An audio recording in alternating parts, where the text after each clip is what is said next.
Hi everyone, welcome back to Scented Moments channel. I'm Jolima, I hope you're all doing well, and in this video I want to talk about my 5 most worn fragrances of this year. I wanted to do like a top 10 video, but I think it would be redundant because in the end these 5 fragrances that I have here are 3 niche and 2 designer fragrances are the ones that in the end I wore the most during this year, which was a very complicated, very tough, very different year for obvious reasons, and let's just hope that next year will be much better. And so without further ado, let's start off this list, and I have here first a fragrance from House of Zadig Voltaire, and I will not mention this in a specific order. From House of Zadig Voltaire, you all know how much I love this fragrance. It is This Is Him. This Is Him is, for me, the best day to night fragrance out there. It's so sensual, so seductive, so alluring, warm, dark, and mysterious. So you have black pepper in the opening with a heavy dose of incense and this sensual, creamy sandalwood. What a fantastic fragrance, quite unique for a designer and also high quality. I have to say, high quality scent. Nothing is scratchy. I mean, the opening here, because of the pepperiness, can be a bit scratchy, but it's just for a couple minutes and then fade away, and then you have the magic happening. Fantastic scent. Great performance, and man, I couldn't be much happier to discover this fragrance. I discovered this one, actually, it was last year. What a fantastic discovery this is. And now, fortunately, now this fragrance is getting a lot of attention in the fragrance community, and rightfully so. It's a stunning scent, great creation from the House of Zadig Voltaire. This Is Him.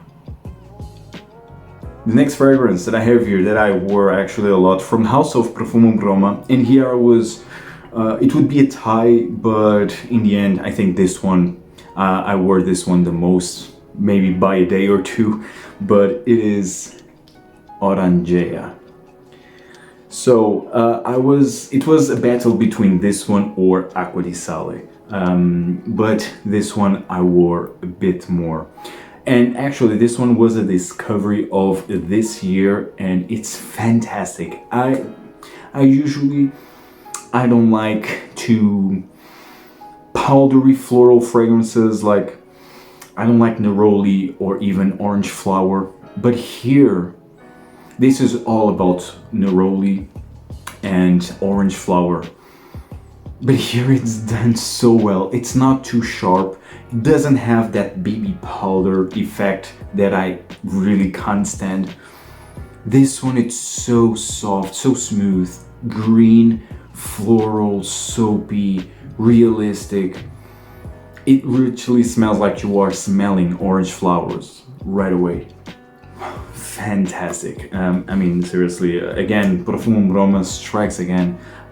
If you love soapy, floral fragrances, orange flower fragrances, check this one out. I think this is the best in its genre, in my opinion. So well done. It's green, floral, soapy, and very versatile. Great performance. Although this is a more fresh, citrusy, bright fragrance, this is fantastic. Of course, you also have the orange, mandarin orange, citrusy nuances in here. This is blended so well. Like almost all Profumum Roma fragrances, Orangea is fantastic to die for. Perfect for spring and summer, of course, but because the performance actually is really good, I think this is also perfect for fall and even winter time. If you are in the mood for more uplifting, fresh fragrance, I think this will work wonderfully. This is a very versatile fragrance in the end, and you can wear this in the office, day to night, night out, I mean, you name it. It's a very versatile fragrance. You just need to be in the mood to wear this fragrance or to love this type of fragrance. It's fantastic. It's Orangea from Profumum Roma. Next fragrance that I wore a lot this year, it's from House of Bvlgari, and again, it was a discovery of this year, and this fragrance is so underrated. I already have a review of this one, and this is perfect for all year round. It is Bvlgari pour Homme, Soir. This fragrance is all about tea, papyrus, and amber. It's a very relaxing, very smooth zen type of scent because of the tea, which is very prominent. But then you have the papyrus that gives a nice woodsy undertone, a nice masculine and mature feel into the fragrance. And you have amber that sweetens things up, creates a nice sweet resinous nuance in the base. It's fantastic. It was actually very well featured on my top 10 spring fragrances of this year, but quite honestly, I think this is perfect for all year round. Good performance. I think this is an eau de parfum. No, this is actually an eau de toilette, but actually performs really well on my skin. It's very versatile all year round, and it's a very unique looking bottle, if you as you can see. But in the end, this is a very versatile fragrance, either in terms of seasons and in terms of occasions. This can be a bit too heavy in the really high summer heat, but if you go easy on the trigger, I think this will work just fine. Overall, very unique fragrance, and Bvlgari does tea fragrances like any other brand. This is a perfect example of that, and it's actually readily available in the online discounters. And actually, this is a cheapie. This is a 100 ml bottle size, and I paid what? 37 euros, so I think this is a steal if you find in the online discounters. I think this will be discontinued. Don't quote me on that, but I already read some rumors that this will be discontinued. This one, and actually all the line, the Homme line, I think it will be discontinued, so grab it while you can. It's just a rumor, so I don't know how true it is, but still, grab it while it's still very affordable. It's Bvlgari pour Homme Soir, and it's a fantastic tea scent. The next fragrance that I have here is from house of Francesca Bianchi, and this year was the year of Francesca Bianchi for me. This year I finally discovered her offerings.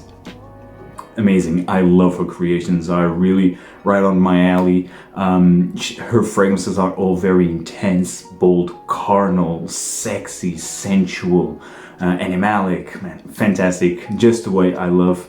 And right now I just have 3 fragrances from her catalog, but I already have more 3 fragrances to come. I just love her creations. So of course I have here fragrance from her and created by her, and this fragrance is Sex and the Sea. Sex and the Sea is, and as you can see, it was my most worn fragrance during the summertime. Wow. Tropical, carnal, and sensual. You have pineapple, you have mango, a heavy dose of mimosa, which creates this creamy, milky, floral effect with ambergris. The ambergris here, it's quite buttery and salty. This is fantastic, a fantastic summer fragrance for me. This is pure summer joy. Man, I love this. And this lasts and lasts. I mean, this is an extrait de parfum concentration, so this will last through the entire day and evening.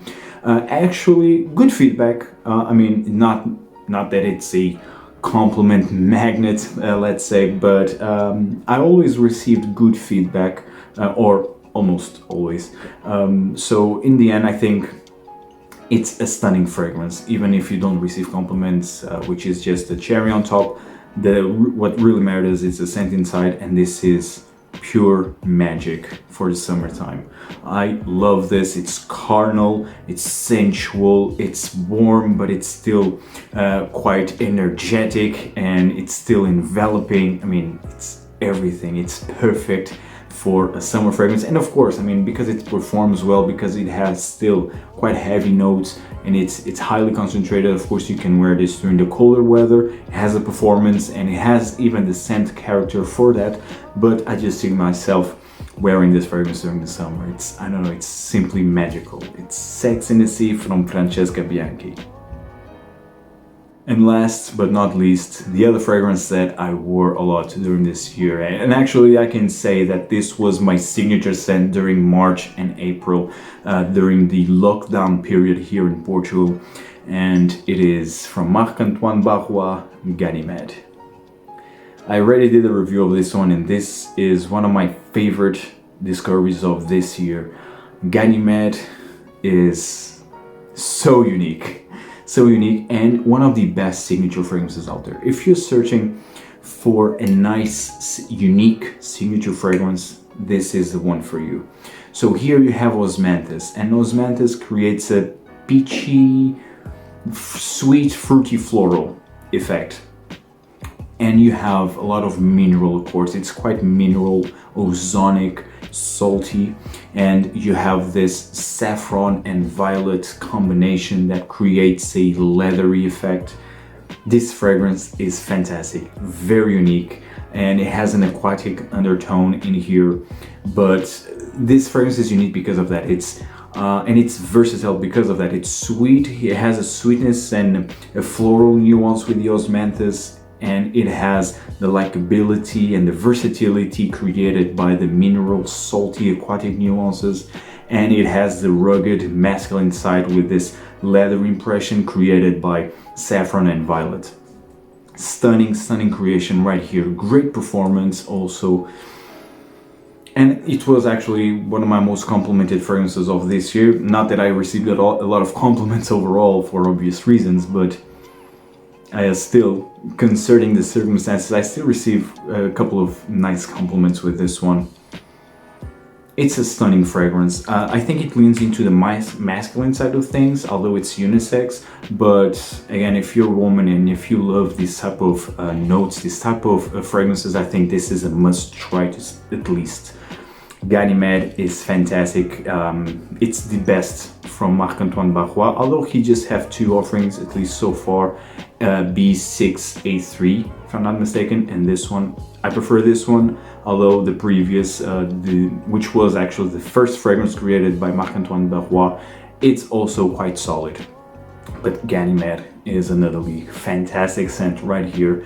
And guys, I hope you enjoyed this video. Tell me in the comments down below what are your most worn fragrances, what fragrances you wore the most during this year. Tell me everything in the comments down below, guys, and see you in the next video. Take care. Ciao.